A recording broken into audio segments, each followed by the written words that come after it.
নারীদের নিরাপত্তা নিয়ে প্রশ্ন এসছে। যদিও ৮ বছরের কেউ ধর্ষিত হয়েছে বাংলাদেশে, ৮ না, ৮ও অনেক বেশি বয়স ধর্ষিত হওয়ার পক্ষে।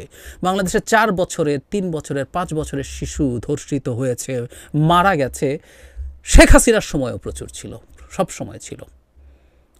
কিন্তু এখন একটা সোকল্ড মুভমেন্টের চেষ্টা হচ্ছে বলেই বলছি। নাগরিকরা প্রতিবাদ করবেন, করতেই চাই, কিন্তু যখন লাকি আক্তাররা নামেন তখন এই প্রশ্ন আসতে পারে। কারণ এই লাকি আক্তার গণজাগরণ মঞ্চের অন্যতম অ্যাক্টিভিস্ট হয়ে আওয়ামী লীগ এবং ভারতের পারপাস সার্ভ করেছিলেন।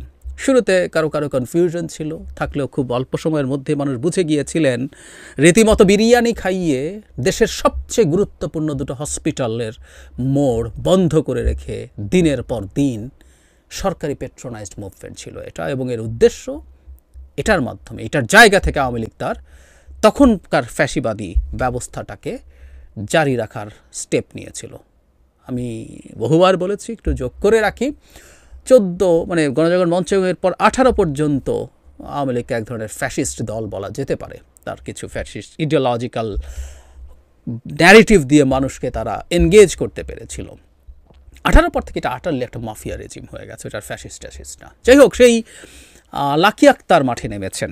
লাকি আক্তার কী করছেন আসলে? আমি তার ফেসবুকে ঢুকেছিলাম, যেখানে অসংখ্য স্ট্যাটাস, এগুলো নিচে স্ক্রল করাই কঠিন হচ্ছিল। প্রতিদিন তিনি এত কিছু লিখছেন, এত কিছু বলছেন, বিদ্রুপ, তুচ্ছতাচ্ছিল্য আমাদের প্রধান উপদেষ্টাদেরকে করছেন। প্রতিটা মন্তব্য ধরে ধরে লিঙ্ক শেয়ার করছেন, যে কেউ গিয়ে দেখে আসতে পারেন।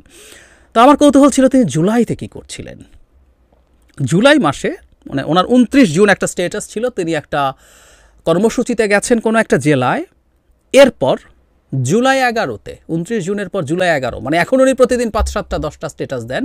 তখন উনি জুলাই 11-তে, এটা ওনার স্ট্যাটাস না, একজন তাকে নিয়ে স্ট্যাটাস দিয়ে হাসাহাসি করছেন।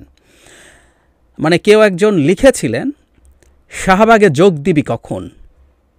তখন 11 জুলাই আমাদের স্টুডেন্টরা রাস্তায় নেমেছে কোটা বিরোধী আন্দোলনে, শাহবাগে বসছে তারা। লাকি আক্তার ফাজলামো করছেন, শাহবাগ দিয়ে একটা যোগ চিহ্ন, মানে উনি শাহবাগে যোগ দিয়েছেন। এটা ফাজলামোর বিষয় লাকি আক্তারের কাছে। 11 তারিখে ওনার স্ট্যাটাস না, উনি 29 তারিখ স্ট্যাটাস দিয়েছিলেন। 11 তারিখে আরেকজন তাকে ট্যাগ করেছে, সেই ট্যাগে তারাও হাসাহাসি করছেন, যিনি তাকে ট্যাগ করে আপু, ফানি ইমোজি।